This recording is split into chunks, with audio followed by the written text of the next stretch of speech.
እግዚአብሔር ይመስገን። የሚጠላን ጠፍቶ አይደለም፣ እግዚአብሔር ወዶን ነው።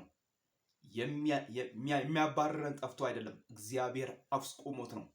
የሚረግመን ጠፍቶ አይደለም፣ እግዚአብሔር መርቅ ብሎት ነው። እግዚአብሔር የመረቀውን ሰው ማንም አይረግመውም። ለምሳሌ በለዓቅና በለዓም አሉ። ምስኪን የሆነውን የእስራኤልን ሕዝብ ሊረግም ወጣ። እግዚአብሔር አምላክ እንዲህ አለው፣ አትርገመው አለው። መጣ። እግዚአብሔር የመረቀውን እግዚአብሔር የባረከውን ሰው እንዴት ልርገመው? የጻድቁን ሞት እኔ ልሙትለት አለ። ጌታ ለዘላለም የተባረከ ይሁን።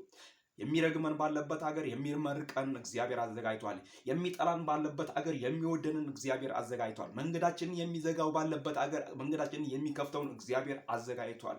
በጌታ በኢየሱስ ክርስቶስ አይኑሩ የሚሉት ባሉበት ሀገር ይኑሩ የሚልን እግዚአብሔር አምላክ አዘጋጅቷል።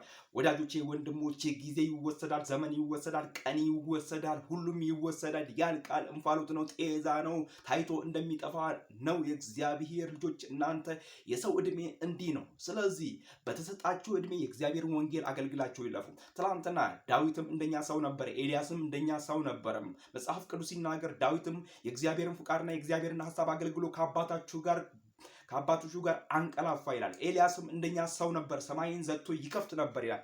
ስለዚህ የእግዚአብሔር ወንጌል ትላንትናም ዛሬም ይሰበካል። በነ ኤልያስ፣ በአብርሃም፣ በይስሐቅ፣ በያዕቆብ፣ በእስራኤል ዘመን የሰራው አምላክ፣ በእስራኤል ሕዝብ ዘመን የሰራው አምላክ እግዚአብሔር ዛሬም በቃሉ የታመነ ነው። ይሰራል፣ ያድናል፣ ይታደጋል። ዳንኤልንም ከአንበሳው አፍ አድኖታል።